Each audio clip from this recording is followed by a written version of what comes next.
Manchaligingda kelgansan shu domlaning qo'liga. O'zi nikohingni o'qigan, o'zi Qur'on o'qitgan, seni bolasida yaxshi ko'rgan.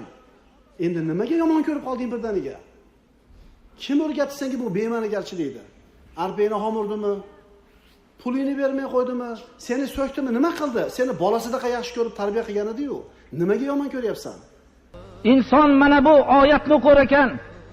Ba'zi bir kishilar yoshlarni ta'lim bergan.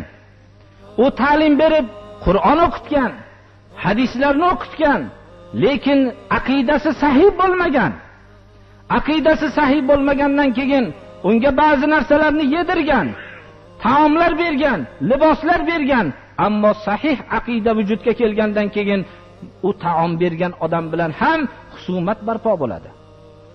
Ey, men sendan ko'p narsalarni kutardim. Sen bir umid qilingan bola eding. Endi bizga ajdodlarimiz qilgan narsadan qaytarasanmi sen endi?